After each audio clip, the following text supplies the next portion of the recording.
ਚੰਗੀ ਕਿਸਮਤ ਦਾ ਬੀਜ। ਕਲਪਨਾ ਕਰੋ, ਇੱਕ ਆਦਮੀ ਹੈ ਜਿਸ ਨੇ 10 ਸਾਲ ਤੱਕ ਬੜੇ ਉੱਚੇ ਅਹੁਦੇ ਤੇ ਨੌਕਰੀ ਕੀਤੀ ਹੈ। ਹਰ ਮਹੀਨੇ ਮੋਟੀ ਤਨਖਾਹ ਪਾਉਂਦਾ ਰਿਹਾ ਹੈ ਅਤੇ ਐਸ਼ੋ ਆਰਾਮ ਦੀ ਜ਼ਿੰਦਗੀ ਬਿਤਾਉਣ ਦਾ ਆਦੀ ਹੋ ਗਿਆ ਹੈ। ਲੇਕਿਨ ਅਚਾਨਕ ਕਿਸੇ ਕਾਰਨ ਉਸ ਦੀ ਨੌਕਰੀ ਛੁੱਟ ਜਾਂਦੀ ਹੈ। ਹਾਲਾਤ ਅਜਿਹੇ ਹੋ ਜਾਂਦੇ ਹਨ ਕਿ ਫੌਰਨ ਕਿਤੇ ਕੋਈ ਦੂਸਰੀ ਨੌਕਰੀ ਲੱਗਣ ਦੀ ਸੰਭਾਵਨਾ ਨਹੀਂ ਬਣ ਰਹੀ। ਘਰ ਵਿੱਚ 8-10 ਖਾਣ ਵਾਲੇ ਹਨ, ਕੋਈ ਜ਼ਮੀਨ ਜਾਇਦਾਦ ਨਹੀਂ, ਬੈਂਕ ਵਿੱਚ ਕੁਝ ਪੂੰਜੀ ਵੀ ਜਮ੍ਹਾਂ ਨਹੀਂ। ਅਜਿਹੇ ਵਿੱਚ ਜੇ ਉਹ ਆਪਣੀ ਕਿਸਮਤ ਨੂੰ ਕੋਸੇ ਤਾਂ ਤੁਸੀਂ ਉਸ ਨੂੰ ਕੀ ਕਹੋਗੇ? ਪ੍ਰਗਟ ਹੈ ਕਿ ਮੂਰਖ ਕਹਿਣ ਦੇ ਇਲਾਵਾ ਨਾ ਤਾਂ ਉਸ ਨੂੰ ਕੁਝ ਕਿਹਾ ਜਾ ਸਕਦਾ ਹੈ, ਨਾ ਹੀ ਉਸ ਦੀ ਕੋਈ ਸਹਾਇਤਾ ਕੀਤੀ ਜਾ ਸਕਦੀ ਹੈ। ਕੀਤਾ ਸਿਰਫ ਇਹ ਜਾ ਸਕਦਾ ਹੈ ਕਿ ਅਜਿਹੇ ਮੂਰਖ ਆਦਮੀ ਦੇ ਜੀਵਨ ਤੋਂ ਸਿੱਖਿਆ ਗ੍ਰਹਿਣ ਕਰਕੇ ਅਸੀਂ ਆਪਣੇ ਆਪ ਨੂੰ ਇਸ ਤਰ੍ਹਾਂ ਦੇ ਹਾਲਾਤ ਵਿੱਚ ਪੈਣ ਤੋਂ ਬਚਾਈ ਰੱਖੀਏ। ਹੁਣ ਪ੍ਰਸ਼ਨ ਇਹ ਉੱਠਦਾ ਹੈ ਕਿ ਉਹ ਮੂਰਖ ਕਿਉਂ ਹੈ? ਨੌਕਰੀ ਉਸ ਨੇ ਖੁਦ ਨਹੀਂ ਛੱਡੀ, ਛੁੱਟ ਗਈ ਹੈ, ਜਾਂ ਇਸ ਵਿੱਚ ਉਸ ਦਾ ਕੀ ਦੋਸ਼ ਹੈ? ਅੱਗੇ ਕੋਈ ਮਿਲ ਨਹੀਂ ਰਹੀ ਤਾਂ ਉਹ ਕੀ ਕਰੇ? ਠੀਕ ਹੈ ਕਿ ਹੁਣ ਉਹ ਕੁਝ ਨਹੀਂ ਕਰ ਸਕਦਾ, ਲੇਕਿਨ ਜਦੋਂ ਉਹ ਸਭ ਕੁਝ ਕਰ ਸਕਦਾ ਸੀ ਉਦੋਂ ਉਸਨੇ ਕਿਉਂ ਨਹੀਂ ਕੀਤਾ? 10 ਸਾਲਾਂ ਤੱਕ ਹਰ ਮਹੀਨੇ ਮੋਟੀ ਰਕਮ ਕਮਾਉਂਦਾ ਰਿਹਾ ਹੈ ਅਤੇ ਜਿੰਨਾ ਕਮਾਉਂਦਾ ਰਿਹਾ ਹੈ ਉਸ ਤੋਂ ਜ਼ਿਆਦਾ ਜਾਂ ਉਨਾ ਹੀ ਖਰਚ ਕਰਦਾ ਰਿਹਾ ਹੈ। ਕੇਵਲ ਜ਼ਰੂਰੀ ਚੀਜ਼ਾਂ ਉੱਤੇ ਖਰਚ ਕਰਦਾ ਹੁੰਦਾ ਤਾਂ ਕੀ ਉਸ ਦੀ ਮਾਸਿਕ ਤਨਖਾਹ ਸਾਰੀ ਖਰਚ ਹੋ ਜਾਂਦੀ? ਨਹੀਂ। ਤਾਂ ਫਿਰ ਉਹ ਕੀ ਕਰਦਾ ਰਿਹਾ ਹੈ? ਇਹੀ ਕਿ ਜਿਨ੍ਹਾਂ ਚੀਜ਼ਾਂ ਤੇ ਖਰਚ ਕਰੇ ਬਿਨਾਂ ਹੀ ਕੰਮ ਚੱਲ ਸਕਦਾ ਸੀ ਉਹਨਾਂ ਤੇ ਵੀ ਉਹ ਆਪਣੀ ਮਿਹਨਤ ਦੀ ਕਮਾਈ ਵਹਾਉਂਦਾ ਰਿਹਾ। ਜਾਂ ਫਿਰ ਇਉਂ ਕਹਿ ਲਈਏ ਕਿ ਉਸ ਨੇ ਪੈਸੇ ਦੀ ਕਦਰ ਨਹੀਂ ਜਾਣੀ। ਪੈਸੇ ਦੀ ਬੇਕਦਰੀ ਜਾਂ ਅਪਮਾਨ ਕਰਨ ਦੀ ਅੱਜ ਉਸ ਨੂੰ ਇਹ ਸਜ਼ਾ ਮਿਲ ਰਹੀ ਹੈ ਕਿ ਉਹ ਪੈਸੇ ਦੇ ਹੱਥੋਂ ਅਪਮਾਨਿਤ ਕੀਤਾ ਜਾ ਰਿਹਾ ਹੈ। ਮੇਰਾ ਮਤਲਬ ਇਹ ਨਹੀਂ ਕਿ ਉਹ ਆਪਣੀ ਕਿਸੇ ਖੁਸ਼ੀ ਨੂੰ ਹਾਸਲ ਕਰਨ ਦੇ ਲਈ ਪੈਸਾ ਖਰਚ ਕਰਦਾ ਰਿਹਾ ਹੈ, ਇਸ ਲਈ ਉਹ ਫਜ਼ੂਲ ਖਰਚ ਸੀ, ਜਾਂ ਇਹ ਕਿ ਉਸ ਨੂੰ ਆਪਣੇ ਜੀਵਨ ਦੀਆਂ ਸੁਵਿਧਾਵਾਂ ਨਹੀਂ ਖਰੀਦਣੀਆਂ ਚਾਹੀਦੀਆਂ ਸਨ। ਲੋੜੀਂਦੀਆਂ ਸੁੱਖ ਸੁਵਿਧਾਵਾਂ ਤੇ ਖਰਚ ਕੀਤਾ ਪੈਸਾ ਫਜ਼ੂਲ ਖਰਚੀ ਦੀ ਗਿਣਤੀ ਵਿੱਚ ਨਹੀਂ ਆਉਂਦਾ। ਇਸ ਤਰ੍ਹਾਂ ਖਰਚ ਕਰਨ ਦੇ ਬਾਅਦ ਵਿਅਕਤੀ ਨੂੰ ਕੋਈ ਅਫਸੋਸ ਵੀ ਨਹੀਂ ਹੁੰਦਾ। ਉਚਿਤ ਸੁਵਿਧਾਵਾਂ ਜਟਾਉਣਾ ਐਸ਼ ਪ੍ਰਸਤੀ ਵੀ ਨਹੀਂ ਕਹਾਉਂਦਾ। ਉਚਿਤ ਸੁਵਿਧਾਵਾਂ ਕੀ ਹੁੰਦੀਆਂ ਹਨ? ਤੁਸੀਂ ਪੁੱਛ ਸਕਦੇ ਹੋ ਕਿ ਜੇ ਮੈਂ ਅੱਛੇ ਕੱਪੜੇ ਪਹਿਨਣ ਨਾਲ ਪ੍ਰਸੰਨਤਾ ਅਤੇ ਸੁੱਖ ਦਾ ਅਨੁਭਵ ਕਰਦਾ ਹਾਂ ਤਾਂ ਕੀ ਇਹ ਅਣਉਚਿਤ ਹੈ? ਜੇ ਮੈਨੂੰ ਸ਼ਰਾਬ ਵਿੱਚ ਮਜ਼ਾ ਆਉਂਦਾ ਹੈ ਤਾਂ ਇਸ ਨੂੰ ਬੁਰਾ ਕਿਉਂ ਕਿਹਾ ਜਾਵੇ? ਜੂਆ ਖੇਡਣ ਨਾਲ ਮੇਰਾ ਮਨੋਰੰਜਨ ਹੁੰਦਾ ਹੈ ਤਾਂ ਇਹ ਮੁਨਾਸਬ ਕਿਉਂ ਨਹੀਂ ਹੈ? ਉੱਤਰ ਇਹ ਹੈ ਕਿ ਚੰਗੇ ਕੱਪੜੇ ਪਹਿਨਣਾ ਬੁਰੀ ਗੱਲ ਨਹੀਂ, ਬਲਕਿ ਚੰਗੇ ਕੱਪੜੇ ਤਾਂ ਪਹਿਨਣੇ ਹੀ ਚਾਹੀਦੇ ਹਨ, ਪਰ ਕੱਪੜਿਆਂ ਤੇ ਕੀਤਾ ਜਾਣ ਵਾਲਾ ਖਰਚ ਵੀ ਤੁਹਾਡੀ ਆਮਦਨੀ ਦੇ ਅਨੁਪਾਤ ਵਿੱਚ ਹੀ ਹੋਵੇ। ਇਸ ਤਰ੍ਹਾਂ ਕਦੇ-ਕਦੇ ਅਤੇ ਆਮਦਨੀ ਦੇ ਅਨੁਪਾਤ ਵਿੱਚ ਕਿਸੇ ਵੀ ਮਨੋਰੰਜਨ ਤੇ ਪੈਸਾ ਖਰਚ ਕੀਤਾ ਜਾ ਸਕਦਾ ਹੈ ਅਤੇ ਕੀਤਾ ਜਾਣਾ ਚਾਹੀਦਾ ਹੈ।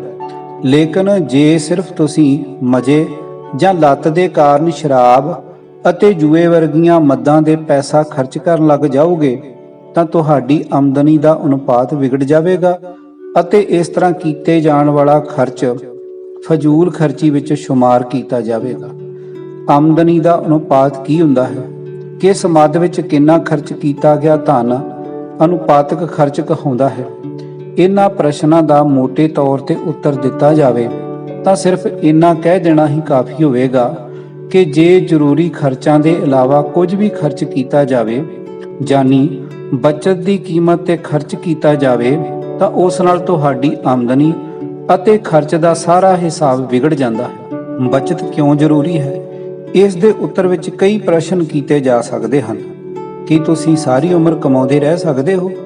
ਕੀ ਤੁਸੀਂ ਇਹ ਨਹੀਂ ਚਾਹੋਗੇ ਕਿ ਬੁਢਾਪੇ ਵਿੱਚ ਪਹੁੰਚ ਕੇ ਤੁਸੀਂ ਆਰਾਮ ਦਾ ਜੀਵਨ ਬਿਤਾ ਸਕੋ? ਆਪਣੇ ਬੱਚਿਆਂ ਨੂੰ ਉੱਚੀ ਸਿੱਖਿਆ ਦੇਣ ਦੇ ਲਈ ਤੁਹਾਨੂੰ ਪੈਸੇ ਦੀ ਜ਼ਰੂਰਤ ਨਹੀਂ ਪਵੇਗੀ। ਕੀ ਤੁਸੀਂ ਨਿਸ਼ਚਿਤ ਰੂਪ ਵਿੱਚ ਕਹਿ ਸਕਦੇ ਹੋ ਕਿ ਤੁਸੀਂ ਕਦੇ ਬਿਮਾਰ ਨਹੀਂ ਪਵੋਗੇ ਜਾਂ ਕਿਸੇ ਦੁਰਘਟਨਾ ਵਿੱਚ ਗ੍ਰਸਤ ਹੋ ਕੇ ਕਮਾਉਣ ਦੇ ਅਯੋਗ ਨਹੀਂ ਹੋ ਸਕਦੇ? ਅਤੇ ਕੀ ਤੁਹਾਡੇ ਕੰਮ ਕਰਨ ਦੀ ਸਮਰੱਥਾ ਇੱਕ ਵਰਗੀ ਹੀ ਬਣੀ ਰਹੇਗੀ? ਆਉਣ ਵਾਲੇ ਕੱਲ੍ਹ ਦੀਆਂ ਜ਼ਰੂਰਤਾਂ ਦੇ ਲਈ ਧਨ ਬਚਾ ਕੇ ਨਾ ਰੱਖਣ ਅਤੇ ਜੋ ਕਮਾਇਆ ਸੋ ਉਡਾਇਆ ਵਾਲੀ ਕਹਾਵਤ ਨੂੰ ਸੱਚ ਕਰਨ ਵਾਲੇ ਲੋਕਾਂ ਦੀ ਕਮੀ ਨਹੀਂ ਹੈ। ਇਸ ਲਈ ਕਿਸੇ ਵੀ ਪਲ ਆਰਥਿਕ ਸੰਕਟ ਵਿੱਚ ਜਕੜੇ ਜਾਣ ਵਾਲੇ ਲੋਕਾਂ ਦੀ ਸੰਖਿਆ ਇੰਨੀ ਜ਼ਿਆਦਾ ਹੁੰਦੀ ਹੈ। ਮੇਰੇ ਇੱਕ ਵਾਕਫ ਮਿੱਤਰ ਹਨ, ਇਸੇ ਪ੍ਰਕਾਰ ਦੇ ਅਚਾਨਕ ਸੰਕਟ ਦੇ ਸ਼ਿਕਾਰ ਹੋ ਗਏ ਹਨ। ਹੁਣ ਪਛਤਾ ਰਹੇ ਹਨ ਕਿ ਪਿਛਲੇ 30 ਵਰ੍ਹਿਆਂ ਵਿੱਚ ਮੈਂ ਜੇ ਸਿਰਫ 1 ਰੁਪਇਆ ਰੋਜ਼ ਦੇ ਹਿਸਾਬ ਨਾਲ ਬਚਤ ਕੀਤੀ ਹੁੰਦੀ ਤਾਂ ਅੱਜ ਮੇਰੇ ਕੋਲ 9,300 ਰੁਪਏ ਹੁੰਦੇ, ਜੋ ਕਿ ਇਸ ਔਖੇ ਵਕਤ ਵਿੱਚ ਬਹੁਤ ਕੰਮ ਆਉਂਦੇ। ਇਹ ਠੀਕ ਹੈ ਕਿ ਉਸ ਸਮੇਂ ਇਹਨਾਂ ਦੇ ਲਈ 1 ਰੁਪਇਆ ਰੋਜ਼ ਜਾਂ 30 ਰੁਪਏ ਮਹੀਨਾ ਕੋਈ ਮਹੱਤਵ ਨਹੀਂ ਰੱਖਦਾ ਸੀ, ਕਿਉਂਕਿ ਮਹੀਨੇ ਦੀ ਆਮਦਨੀ 1000 ਦੇ ਕਰੀਬ ਸੀ। ਲੇਕਿਨ ਅੱਜ ਬੇਰੁਜ਼ਗਾਰੀ ਦਾ ਵਕਤ ਕੱਟਣ ਦੇ ਲਈ ਇਹ 9,300 ਰੁਪਏ ਦੀ ਰਕਮ ਬਹੁਤ ਵੱਡੀ ਰਕਮ ਹੁੰਦੀ। ਤੁਸੀਂ ਕਹਿ ਸਕਦੇ ਹੋ ਕਿ 1 ਰੁਪਇਆ ਰੋਜ਼ ਦੀ ਬਚਤ ਦਾ ਸੁਝਾਅ ਉਸ ਮਜ਼ਦੂਰ ਨੂੰ ਕਿਵੇਂ ਦਿੱਤਾ ਜਾ ਸਕਦਾ ਜਿਸ ਦੀ ਰੋਜ਼ਾਨਾ ਆਮਦਨੀ ਹੀ 3-4 ਰੁਪਏ ਹੈ।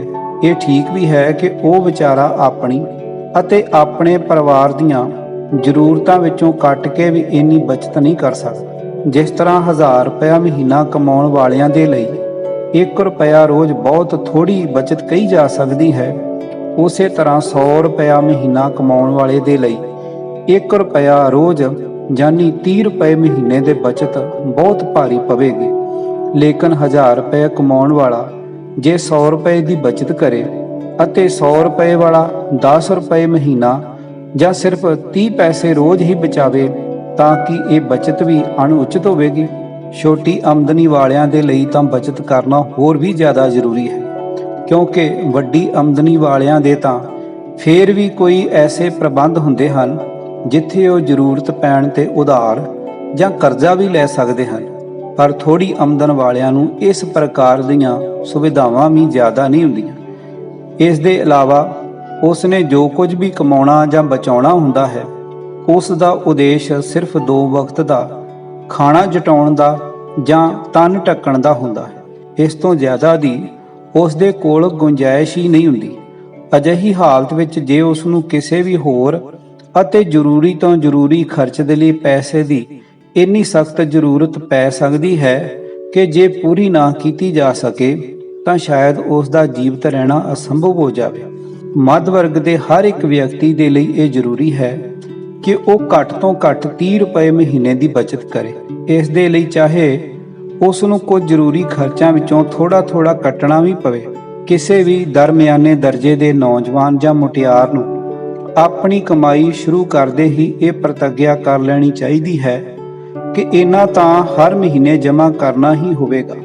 ਹੁਣ ਜਰਾ ਹਿਸਾਬ ਲਗਾਓ ਕਿ ਜੇ ਔਸਤ ਵਿਅਕਤੀ 20 ਵਰ੍ਹੇ ਦੀ ਉਮਰ ਵਿੱਚ ਕਮਾਉਣਾ ਸ਼ੁਰੂ ਕਰਦਾ ਹੈ ਅਤੇ ਉਹ 55 ਜਾਂ 60 ਸਾਲ ਦੀ ਉਮਰ ਤੱਕ ਕੰਮ ਕਰਨ ਦੇ ਯੋਗ ਰਹਿੰਦਾ ਹੈ ਤਾਂ ਉਹ ਇੰਨੀ ਛੋਟੀ ਦੀ ਨਿਯਮਤ ਬਚਤ ਦੇ ਹਿਸਾਬ ਨਾਲ ਵੀ ਬੁਢਾਪਾ ਆਉਣ ਤੱਕ ਲਗਭਗ 15,000 ਰੁਪਏ ਦੀ ਬਚਤ ਕਰ ਚੁੱਕਿਆ ਹੋਵੇਗਾ ਅਤੇ ਇਹ ਰਕਮ ਉਸ ਦੇ ਜੀਵਨ ਜਿਉਣ ਦੇ ਸਮੇਂ ਨੂੰ ਬੜੇ ਹੀ ਆਰਾਮ ਨਾਲ ਕਟਵਾ ਸਕਦੀ ਹੈ।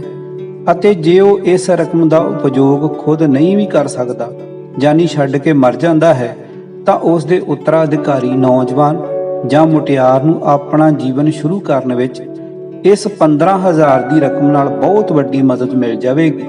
ਹੋ ਸਕਦਾ ਹੈ ਕਿ ਉਹ ਇਸ ਰੁਪਏ ਨੂੰ ਕਿਸੇ ਕਾਰੋਬਾਰ ਵਿੱਚ ਲਗਾ ਕੇ ਲੱਖਾਂ ਕਰੋੜਾਂ ਕਮਾ ਲਵੇ ਅਤੇ ਆਪਣੀਆਂ ਪੀੜ੍ਹੀਆਂ ਨੂੰ ਸਦਾ ਦੇ ਲਈ ਨੌਕਰੀ ਦੀ ਪੰਜਾਲੀ ਵਿੱਚੋਂ ਮੁਕਤ ਕਰ ਜਾਵੇ। ਇਸ ਪ੍ਰਕਾਰ ਇਹ ਸਿੱਧ ਹੁੰਦਾ ਹੈ ਕਿ ਛੋਟੇ ਤੋਂ ਛੋਟਾ ਸਿੱਕਾ ਪੈਸਾ ਵੀ ਫਜ਼ੂਲ ਖਰਚ ਕਰਦੇ ਸਮੇਂ ਸੋਚਣਾ ਚਾਹੀਦਾ ਹੈ। ਇੱਕ ਪੈਸੇ ਦੀ ਇਕਾਈ ਹੀ ਵੱਧ ਕੇ ਦੁਹਾਈ, ਸੈਂਕੜਾ, ਹਜ਼ਾਰ ਅਤੇ ਲੱਖ ਆਦਿ ਬਣਦੀ ਚਲੀ ਜਾਂਦੀ ਹੈ। ਸੋ ਪੈਸੇ ਦਾ ਅਪਮਾਨ ਕਰਨਾ ਬੰਦ ਕਰ ਦਿਓ। ਇੱਕ ਪੈਸਾ ਉਸ ਇੱਕ ਬੀਜ ਦੀ ਤਰ੍ਹਾਂ ਸਮਝੋ ਜਿਸ ਨੂੰ ਧਰਤੀ ਵਿੱਚ ਬੀਜਿਆ, ਸਿੰਜਿਆ ਅਤੇ ਉਗਾਇਆ ਜਾਂਦਾ ਹੈ। ਬਿਨਾਂ ਬੀਜ ਦੇ ਜਿਸ ਤਰ੍ਹਾਂ ਤੁਸੀਂ ਅਨਾਜ ਨਹੀਂ ਪ੍ਰਾਪਤ ਕਰ ਸਕਦੇ, ਉਸੇ ਤਰ੍ਹਾਂ ਪੈਸੇ ਦੇ ਬਿਨਾਂ ਚੰਗੀ ਕਿਸਮਤ ਵਾਲੇ ਨਹੀਂ ਬਣ ਸਕਦੇ। ਬੀਜ ਨੂੰ ਅਨਾਜ ਬਣਾਉਣ ਦੇ ਲਈ ਜਿਸ ਪ੍ਰਕਾਰ ਬੀਜ ਦੀ ਸੁਰੱਖਿਆ ਅਤੇ ਹਰ ਦ੍ਰਿਸ਼ਟੀ ਨਾਲ ਉਸ ਦਾ ਬਚਾਓ ਕਰਨਾ ਪੈਂਦਾ ਹੈ, ਉਸੇ ਤਰ੍ਹਾਂ ਪੈਸੇ ਦੀ ਬਚਤ ਕਰੋ। ਬਚਤ ਕਰਨ ਦੀ ਆਦਤ ਤੋਂ ਬਿਨਾਂ ਬਚਤ ਨਹੀਂ ਹੋ ਸਕਦੀ। ਸਿਰਫ ਇਹ ਸੋਚ ਲੈਣਾ ਹੀ ਕਾਫੀ ਨਹੀਂ ਹੈ ਕਿ ਬਚਤ ਕਰਨੀ ਚਾਹੀਦੀ ਹੈ ਜਾਂ ਬਚਤ ਕਰਾਂਗਾ। ਕਰੋਗੇ ਕਿਵੇਂ ਜੇ ਅਭਿਆਸ ਨਹੀਂ ਹੋਵੇਗਾ। ਸ਼ੁਰੂ ਵਿੱਚ ਅਭਿਆਸ ਪਾਉਣ ਦੇ ਲਈ ਤੁਸੀਂ ਕਿਸੇ ਗੋਲਕ ਵਿੱਚ ਚਾਹੇ ਸਿਰਫ ਇੱਕ ਹੀ ਪੈਸਾ ਪ੍ਰਤੀ ਦਿਨ ਪਾਓ, ਪਰ ਨਿਯਮਤ ਰੂਪ ਵਿੱਚ ਪਾਓ ਅਤੇ ਪਾ ਕੇ ਭੁੱਲ ਜਾਓ। ਭੁੱਲ ਜਾਣ ਦਾ ਮਤਲਬ ਇਹ ਕਿ ਫਿਰ ਉਸ ਨੂੰ ਕੱਢ ਕੇ ਖਰਚ ਨਾ ਕਰ ਦੇਵੋ। ਕੁਝ ਮਹੀਨੇ ਬੀਤ ਜਾਣ ਤੇ ਜਦੋਂ ਗੋਲਕ ਭਰ ਜਾਵੇਗੀ ਤਾਂ ਉਸ ਥੋੜੀ ਜੀ ਜਮ੍ਹਾਂ ਪੂੰਜੀ ਨਾਲ ਤੁਹਾਨੂੰ ਅਹਿਸਾਸ ਹੋਣ ਲੱਗੇਗਾ ਕਿ ਤੁਸੀਂ ਇੱਕ ਪੈਸਾ ਕਰਕੇ ਇੰਨੇ ਸਾਰੇ ਪੈਸੇ ਜੋੜ ਲਏ ਹਨ। ਫਿਰ ਹੌਲੀ ਇੱਕ ਦੀ ਬਜਾਏ 2, 5 ਜਾਂ 10 ਪੈਸੇ ਰੋਜ਼ ਪਾਉਣਾ ਸ਼ੁਰੂ ਕਰੋ। ਬਚਤ ਦਾ ਅਭਿਆਸ ਜਿੱਥੇ ਇੱਕ ਪਾਸੇ ਕੁਝ ਪੈਸੇ ਜਮ੍ਹਾਂ ਕਰਾ ਦਿੰਦਾ ਹੈ, ਉੱਥੇ ਵਿਅਕਤੀ ਨੂੰ ਫਜ਼ੂਲ ਖਰਚੀ ਦੀ ਆਦਤ ਤੋਂ ਵੀ ਮੁਕਤ ਕਰਾ ਦਿੰਦਾ ਹੈ। ਇਸ ਦੇ ਇਲਾਵਾ ਹੁੰਦਾ ਇਹ ਹੈ ਕਿ ਇੱਕ ਵਾਰ ਆਪਣੀ ਜਮ੍ਹਾਂ ਕੀਤੀ ਹੋਈ ਰਕਮ ਨੂੰ ਦੇਖ ਕੇ ਤੁਹਾਡੇ ਮਨ ਵਿੱਚ ਜੋ ਸੁੱਖ ਸੰਚਾਰ ਜਾਗਰਿਤ ਹੁੰਦਾ ਹੈ, ਉਹ ਮਨ ਵਿੱਚ ਜੰਮਿਆ ਰਹਿਣਾ ਚਾਹੁੰਦਾ ਹੈ ਅਤੇ ਫਿਰ ਉਹੀ ਸੁੱਖ ਖੁਦ ਹੀ ਜ਼ਿਆਦਾ ਬਚਤ ਕਰਾਉਣ ਲੱਗ ਜਾਂਦਾ ਹੈ। ਲੇਖਕ ਸਵੇਟ ਮਾਰਡਨ, ਆਵਾਜ਼ ਗੁਰਜੰਟ ਸਿੰਘ ਰੂਪਵਾਲੀ। ਜੇ ਤੁਹਾਨੂੰ ਵਿਚਾਰ ਚੰਗਾ ਲੱਗਾ ਹੈ ਤਾਂ ਦੂਜਿਆਂ ਨਾਲ ਵੀ ਸਾਂਝਾ ਕਰੋ।